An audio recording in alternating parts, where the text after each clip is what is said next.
በኪነ ጥበቡ ዓለም በተለይም በሆሊውድ በሙዚቃና በሞዴሊንግ ዘርፍ ከተለመደው የትዳርና የፍቅር ግንኙነት ወጣ ባለ አነጋጋሪ አንዳንዴም እጅግ አስገራሚ በሆነ የፍቅር ህይወት የሚያልፉ በርካታ ዝነኞች አሉ። ከነዚህም ውስጥ ስለ ታዋቂዋና ተወዳጇ ራፐር ካርዲ ቢና ስለ ባለቤቷ ኦፍሴት የፍቅር በተለይም ደግሞ ወጣ ስላሉ የአልጋ ጨዋታዎች የምንነግራችሁ ይሆናል። እናንተ ብቻ እንደተለመደው ቻናሉን ሰብስክራይብ እንዲሁም ደግሞ ቪዲዮን ላይክ በማድረግ አብራችሁን ቆዩ። ታዋቂዋ ራፐር ካርዲ ቢና ባለቤቷ ኦፍሴት በተደጋጋሚ በመለያየትና በመታረቅ የሚታወቁ ቢሆንም እጅግ ግልጽና ወጣ ያለ የአልጋ ላይ ጨዋታ እንዳላቸው ይታወቃል። ከነዚህም ወጣ ያሉ የፍቅር ግንኙነቶች መካከል አንዱ ካርዲ ቢ ከባለቤቷ ጋር ያላትን የአልጋ ላይ ጨዋታ ግንኙነት በማህበራዊ ሚዲያ በተለይም ኢንስታግራም ላይቭ ላይ በቀጥታ ለህዝብ በማሳየትና በግልጽ በመናገር ትታወቃለች።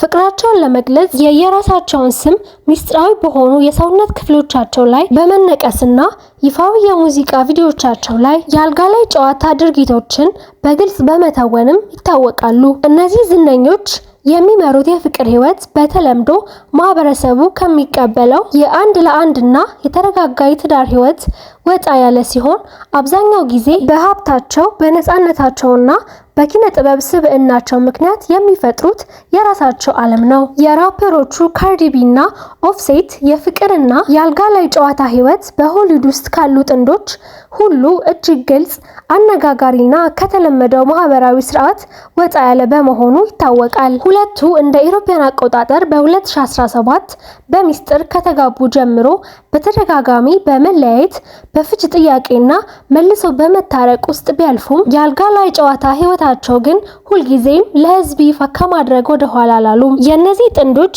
የፍቅር ህይወታቸውና የአልጋ ላይ ጨዋታቸው ወጣ ያለ የሚያስብሉ ዋና ዋና ምክንያቶችን እንደሚከተለው አቀርብላችኋለሁ። አንደኛ፣ የአልጋ ላይ ጨዋታቸውን በማህበራዊ ሚዲያ በቀጥታ ስርጭት ማጋራት። ካርዲ ቢ አብዛኛውን ጊዜ ስለ አልጋ ላይ ህይወቷ ያላትን ስሜት ያለምንም መሸሸግ በኢንስታግራም በቀጥታ ስርጭት ወይም ደግሞ ኢንስታግራም ላይቭ ላይ ለሚሊዮን ተከታታዮቿ ትናገራለች። ከተጣሉ በኋላ ሲታረቁ ወይም በጉዞ ላይ እያሉ በመኝታ ክፍል ወይም በግል ጄት ወይም ፕራይቬት ጄት ውስጥ የሚያደርጉትን የፍቅር መነካካትና ጨዋታ በቪዲዮ ቀርጸው ወይም ፎቶ አንስተው በቀጥታ ይለቃሉ። በተጨማሪም ካርዲ ቢ ባለቤቷ ኦፍሴት በፍቅር አልጋ ላይ ምን ያክል እንደሚያረካት፣ ምን አይነት ነገሮችን ማድረግ እንደሚወዱና ከሱ ሌላ መኖር እንደማትችል በቪዲዮቿ ላይ በግልጽና በዝርዝር ስሜታዊ ሆና በመናገር ትታወቃለች። ሁለተኛው ደግሞ ይህን የፍቅር ግንኙነታቸውን ወጣ ያለ የሚያስብለው ነገር የአልጋ ላይ የፍቅር ጨዋታቸውን በሙዚቃ ቪዲዮዎች ላይ ማሳየታቸው ነው። ሁለቱ አርቲስቶች አብረው በሰሯቸው በርካታ የሙዚቃ ቪዲዮዎች ላይ ለምሳሌ እንደ ክላውድ፣ ጀለሲ እና ሊክ ባሉ ዘፈኖች በመደበኛ ፊልም ላይ እንኳን የማይታዩ እጅግ ቅርብና የተጋነኑ ቪዲዮዎችን በትወና መልክ ያሳያሉ። በቪዲዮ ላይ የሚታዩት መሳሳሞች፣ የአካል ንክኪዎችና የአቀማመጥ ስልቶች ሙሉ በሙሉ የእውነተኛ ህይወት የፍቅር ስሜታቸውንና ፍላጎታቸውን የሚያንጸባርቁ መሆናቸውን ራሳቸው በተለያዩ ቃለ መጠይቆች ላይም አረጋግጠዋል። ሶስተኛው ደግሞ በሚስጥራዊ የሰውነት ክፍሎቻቸው ላይ ስም መነቀስ ነው። ፍቅራቸውንና የአልጋ ላይ ጨዋታ ትስስራቸውን ዘላለማዊ ለማድረግ በሚል ሁለቱም እርስ በርስ ስማቸውን ያልተለመዱ ቦታዎች ላይ ተነቅሰዋል። ባለቤቷ ኦፍሴት የካርዲ ቢን ስም በአንገቱ ላይ ከታዋቂው የፓወርፉል ፓፍ ገርልስ ገጸ ባህሪ ምስል ስር ተነቅሶታል። ካርዲ ቢ ደግሞ የባሏን ስም ኦፍሴት ብላ የተነቀሰችው ከጉልበቷ ጀርባ ባለው የታችኛው የጭን ክፍል ወይም ባክ ኦፍ ዘ ታይ ላይ ነው። ይህንን ንቅሳት ስታደርግ ኦፍሴት በቪዲዮ እየቀረጻት የነበረ ሲሆን ቦታውን የመረጠችው የፍቅር ግንኙነት በሚያደርጉበት ወቅት በቀላሉ እንዲታይላት እንደሆነ በወቅቱ ገልጻ ነበር። አራተኛ ደግሞ በአደባባይና በሽልማት መድረኮች ላይ የሚያሳዩት ግልጽ የሆነ የፍቅር ትዕይንቶች።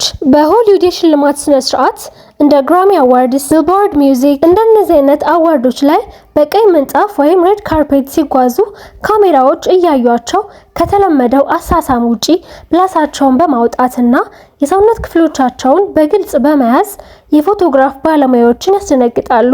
ይህ በአደባባይ ፍቅርን የማሳየት ጽንፈኛ ባህሪያቸው የአልጋ ላይ ጨዋታ ህይወታቸውን ነፃነት የሚያሳይ ነው ተብሎም ይወሰዳል። አምስተኛው ደግሞ እብደት የተቀላቀለበት የሀብት ስጦታ።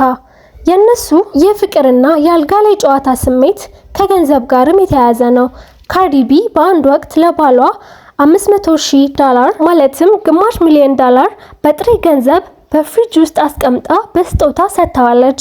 ኦፍሴትም በተራው እጅግ ውድ የሆኑ አልማዞችን፣ ላምቦርጊኒ መኪኖችንና መኖሪያ ቤቶችን በየዓመቱ ይገዛላታል። ይህንን የሚያደርጉት በመካከላቸው ያለው የፍቅርና የአልጋ ላይ ጨዋታ ስሜት ትኩስ አድርጎ ለመቀጠል እንደሆነም ይናገራሉ።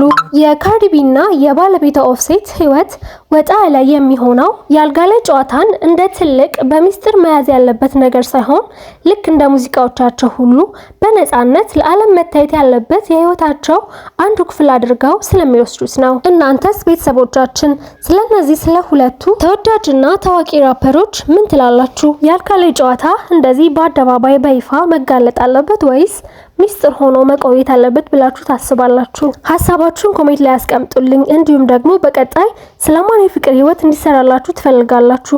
እሱንም ኮሜንት ላይ አስቀምጡልኝ።